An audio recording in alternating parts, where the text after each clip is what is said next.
জাতীয় সংসদে মাননীয় বিরোধী দলীয় নেতা আমিরে জামাত বাংলাদেশ জামাত ইসলামীর আমির ডাক্তার শফিকুর রহমানের ঐতিহাসিক সিদ্ধান্ত, যা ইতিহাসে স্মরণীয় হয়ে থাকবে। আপনারা জানেন, জাতীয় সংসদের তৃতীয় অধিবেশনের প্রথম দিন শুরু হয়েছে। সেখানে তুমুল উত্তেজনা, সরকারি দল বিরোধী দল, এটা হেলদি কম্পিটিশন, এটা ভালো দিক।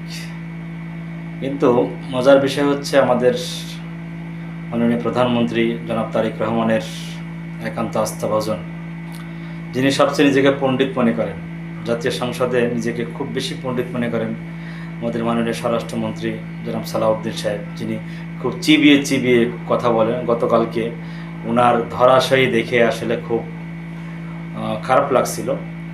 ওনার কথা অবশেষে উনি নিজে উইথড্র করতে বাধ্য হয়েছে। দুইটা বক্তব্য ঘিরেই মূলত উত্তেজনা শুরু। আপনারা জানেন, হাসনাত আবদুল্লাহর একটি বক্তব্য ঘিরে এবং বিরোধী দলীয় নেতার শাহবাগ ইস্করের একটা বক্তব্য ঘিরে উনি এই বক্তব্য দুইটাকে কটাক্ষ করেছেন। উনি বলছে এটা পল্টন না, এটা শাহবাগ, এটা জাতীয় সংসদ। এই প্রজন্ম হয়তোবা স্বরাষ্ট্রমন্ত্রী ভুলে গেছেন, এই প্রজন্ম কিন্তু শাহবাগ থেকেই উঠে আসছে।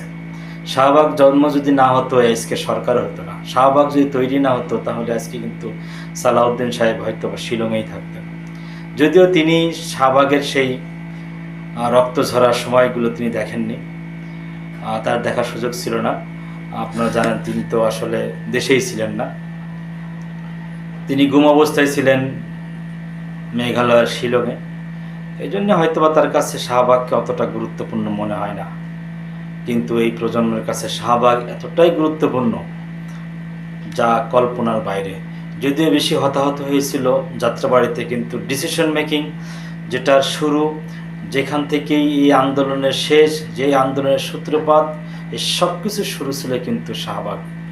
অতএব শাহবাগকে কটাক্ষ করে আপনি টিকে থাকতে পারবেন না। আমরা সেটাই দেখলাম। অবশেষে মাননীয় স্বরাষ্ট্রমন্ত্রী, সর্বজনতা, সব বিষয়ের মন্ত্রী যাকে আমি ব্যক্তিগতভাবে বলি, তিনি অবশেষে আই উইথড্র বলে তিনি তার বক্তব্য উঠিয়ে নিয়েছেন। দর্শক মণ্ডলী, এইভাবে সংসদ খুব উত্তেজনাপূর্ণ ছিল এবং আপনারা জানেন মানবাধিকার কমিশন এবং গুম বিষয়ক দুইটা বিলের উপরে, যেটা ইউনিশ সরকারের সময় সবার সম্মতিক্রমে দুইটা অধ্যাদেশ পাশ হয়েছিল, মানে অধ্যাদেশ তৈরি হয়েছিল, সেই অনেক অধ্যাদেশ তারেক রহমান সরকার বাদ দিয়ে দিয়েছে। অবশেষে এই দুইটা বিষয় সরকার নতুন করে তৈরি করেছে এবং এই দুইটা অনেক, বিশেষ করে অনেক কিছু বাদ দিয়েছে, নিজেদের মতো তৈরি করেছে। এখন এই দুইটা জিনিসকে তারা সংসদে পাশ করাতে চায়। অবশেষে বিরোধী দল এটা অবিকল জুলাই সনদে যেভাবে লেখা সেভাবে তারা পাশ চায়, কিন্তু সরকার সেভাবে পাশ করতে চায় না। কারণ সরকার তো এইভাবে পাশ করে সরকারের রাজনীতি থাকে না। এই জন্য হয়তো বা সরকার এটা পরিমার্জন করতে চায়। অবশেষে এর দায়ভার নিতে চায় না বিধায় বিরোধী দলের নেতারা ইনস্ট্যান্ট সিদ্ধান্তে জাতীয় সংসদ থেকে পদত্যাগ করে ঐতিহাসিক সিদ্ধান্তে উপনীত হয়েছে।